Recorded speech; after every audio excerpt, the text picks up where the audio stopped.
वहां पर कई मुल्कों के लोग थे, लेकिन हेलो, सबसे पहले तो मैं मालवा जी का और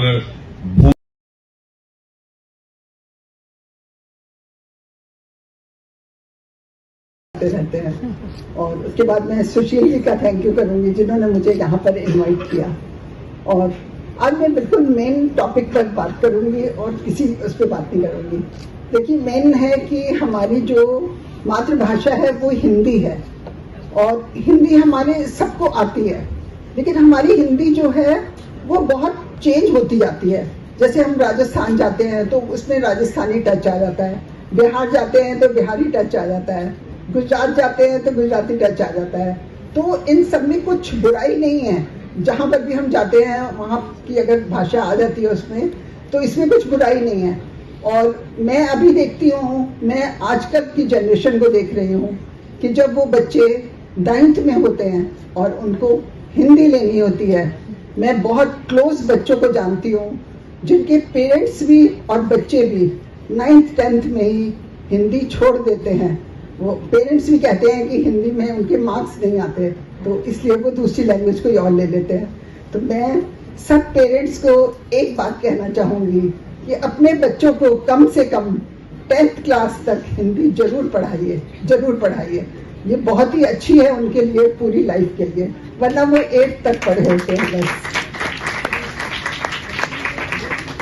और मैं अपनी फैमिली में भी देखती हूँ, मैं ऐसा नहीं कह रही कि मैं बाकी लोगों के लिए कह रही हूँ, मैं अपनी फैमिली में भी देखती हूँ, अपने रिलेटिव्स में भी देखती हूँ, मैं सब जगह देखती हूँ कि 9th 10th में बच्चे हिंदी छोड़ देते हैं। तो प्लीज मैं एक बार दोबारा रिपीट कर रही हूँ इस बात को कि बच्चों को 10th क्लास तक हिंदी जरूर पढ़ाइए।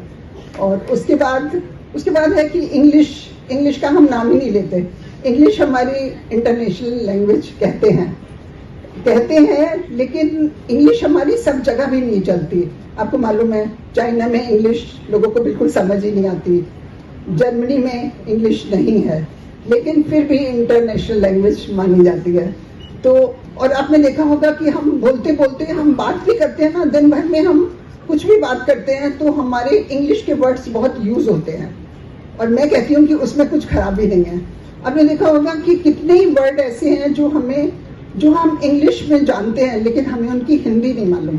अब देखिए, हमें स्टेशन को हिंदी में क्या कहते हैं हमें नहीं मालूम, प्लेटफॉर्म को हिंदी में क्या कहते हैं हमें नहीं मालूम।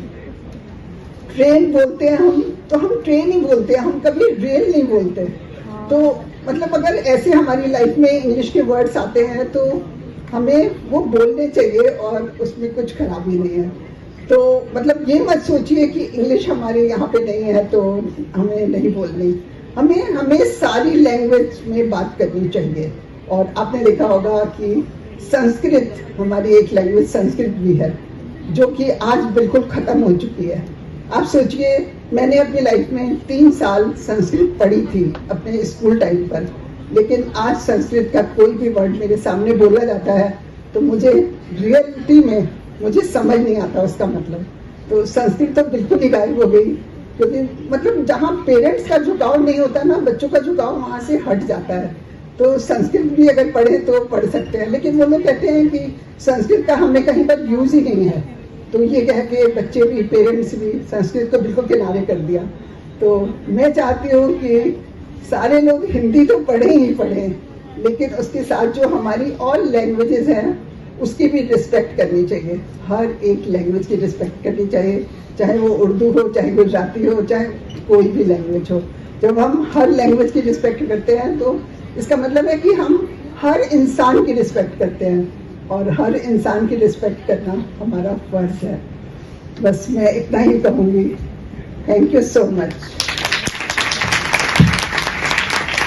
इससे पहले कि आप बोले, 2 लाइनें मैं आपको बताना चाह रहा हूँ कि एक तो जैसे सही कहा कि हिंदी के शब्द कई बार पकड़ के नहीं आते। मैंने भी अभी एक हाल में शब्द पकड़ा, और भूमिगत पैदल पार पथ, भूमिगत पैदल पार पथ याद हो गया क्योंकि म्यूजिकल था। अब बताइए इंग्लिश में इसका क्या मतलब है? Underground crossing. तो कितनी देर तक आप याद रखेंगे? वो आपकी सही बात है, लेकिन मुद्दा ये नहीं है बात करने का, बात करने की ये आपको बताना चाहता हूं जिन्हें नहीं यकीन कि हिंदी जो भाषा है वो दुनिया की सबसे ज्यादा चौथे नंबर पर बोले जाने वाली भाषा है। हमें गर्व होना चाहिए हिंदी पे। हिंदी अपने, क्योंकि हिंदी इतना बड़ा समुद्र है, वो अपने साथ बहुत सारी भाषाओं की नदियों को लपेट के चलती है, ये आप याद रखिएगा। और पहली भाषा अगर है इंग्लिश, दूसरी चाइनीज, तीसरी स्पेनिश और चौथी हिंदी। और मुझे बड़ा गर्व है ये कहते हुए कि मैं अभी पिछले महीने यूनाइटेड नेशन में था, वहां बुलाया गया मुझे, मैंने अपने जो लेक्चर है वो हिंदी भाषा से शुरू किया था। वहां पर कई मुल्कों के लोग थे, लेकिन मैंने शुरुआत हिंदी से की, फिर इंग्लिश पे आया। मुझे अभी हाल ही में यूएसए में ही था, तो मुझे बल्कि पहला भारतीय रहा जिसे न्यूयॉर्क स्टेट असेंबली ने सम्मानित किया। और जब मेरी बारी बोलने की आई तो मैंने वहां पे भी पहले हिंदी से शुरू किया, फिर मैं इंग्लिश की भाषा पर आया। तो मुझे कोई शर्म नहीं है, हिंदी में बोलने में कोई शर्म नहीं होनी चाहिए। इस बात का मैं आपके साथ हूं।